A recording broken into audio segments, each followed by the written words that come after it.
Hi hello नमस्कार. पुन्हा एकदा माझ्या नवीन व्हिडिओमध्ये तुमचं स्वागत आहे. तर आता वाजलेले सकाळचे 6:30 वाजून 5-10 मिनटं झाले असतील काही. तर कारण आज मी ना डायरेक्ट टिफिन वगैरे असं काही बनवलं नाही. कारण म्हणलं आता सगळ्यांना ना सरसकट आपलं असे चिकन फ्राय, रस्सा आणि चपाती सगळ्यांना आज म्हणजे हीच बनवून ठेवायचं आहे. नाश्ता वगैरे आज बनवणार नाही, कारण नाश्ता एकदा बनवा परत ही बनवा म्हणलं की डबल डबल होते. कारण आता चिकन फ्राय आणि चिकन रस्सा म्हणजे ऑलरेडी 2 भाज्यात राहत्याच आणि परत मग म्हणलं दुसरं बनवायचं म्हणजे उन्हाळ्यानं खराब पण होतंय.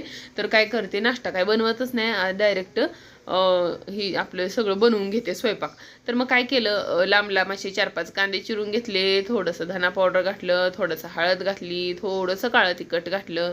काय होतं माहिती आहे का, जर झणझणीत आपण भाजी केली ना, तर मग झणझणीत भाजी केली असेल तर मग चिकन फ्राय आहे ना थोडंसं असं कमी तिखट करायचं. म्हणून मी आज थोडंसं कमी तिखट केले आणि त्याच्यानं एकदम गावराम पद्धतीने केले बघा मी. कारण आज शिमला मिरची वगैरे असं मी दरवेळेस घालते ना चिकन फ्रायमध्ये, शेजवान चटणी, शिमला मिरची, ते परत आपलं ते भरपूर काय काय मसाले मी घालत असते. तर ज्यावेळेस मला गावराम पद्धतीने करायचं त्यावेळेस मी असं काय घालत नसते. आणि शिजवताना पण तुम्ही बघू शकता इथं फक्त ना मी शिजवताना भरपूर अशी हळद आणि भरपूर असं मीठ घातलेलं आहे याच्यामध्ये.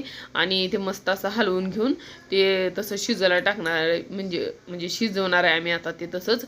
कारण कसं आहे माहिती का, त्याचं जर सूप आपल्याला एक्स्ट्रा काढून ठेवायचं असलं, सूप म्हणजे पिवळा जो रस्सा असतोय ना चिकनचा, तो काढून ठेवायचा असला ना, तर फक्त हे एवढंच वापरायचं. आणि थोडंसं ना आपलं अद्रक लसूणची पेस्ट मी इथं वापरलेली आहे आम्ही. आणि त्याच्यानंतर ना हे सगळं सूप शिजायला टाकलं मी. आणि त्याच्यानंतर मग जे शिजून याचं हे निघतंय ना, थोडासा रस्सा निघतोय ना पिवळा, तर त्याचा आता मी चिकनचा रस्सा बनवणार होते. तर चिकनच्या रस्स्यासाठी ना भरपूर असा अद्रक, खोबरं, लसूण असा रस्सा थोडा मला जास्त बनवायचा होता, भरपूर बनवायचं होतं. त्यामुळे भरपूर असं अद्रक, लसूण, खोबरं सगळं असं पेस्ट तयार करून घेतलेली आहे मी.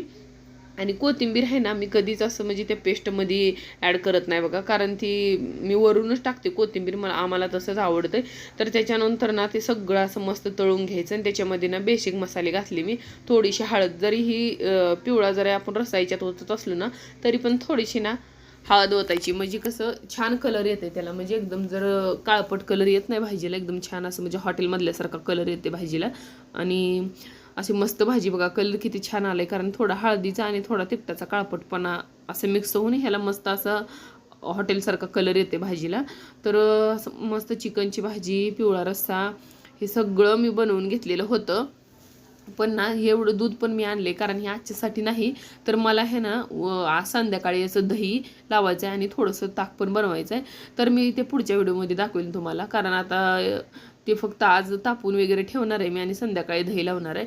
तर आता झालं होतं पोरांचं शाळेला जायचं टायमिंग, तर त्यांनी सगळं त्यांचं स्वतःचं आवरून वगैरे घेते ते आता. म्हणजे आपल्याला काय असं त्यांचं आवरून वगैरे द्यावं लागत नाही, आपल्या हाताने सगळं करून आपला अभ्यास वगैरे सगळं भरून मग जाताना फक्त त्यांना सोडवून वगैरे मग आता म्हणलं पुढची कामं करायची आहेत. तर मला ना फक्त पुढं जे काय माळवं आणलं होतं ना, तर त्यांच्या दोघांना ना मी पहिलं सोडून वगैरे आले. आणि त्याच्यानंतर जे काय माळवं होतं ते थोडंसं मला निवडून ठेवायचं होतं. ते निवडून म्हणजे काय, वटाणे आहे ना असे जर ओले ठेवले तर लई खराब होते. म्हणून मी काय म्हणलं, ते तसेच राहिले होते माझे जवळजवळ एक 4-5 दिवस झालं आमचा बाजार होऊन, पण मी वटाणे सोलून वगैरे ठेवले नव्हते. आणि ते सोलून नाही ठेवले तर काय होते माहिती का, ते एकामेकाला लागून ना लवकर खराब होते आणि ते परत भाजी पण त्याची बनवू वाटत नाही. तर असा होता बघा आजचा दिवस. तर भेटूया उद्याच्या माझ्या नेक्स्ट व्हिडिओमध्ये. तोपर्यंत सगळ्यांना बाय.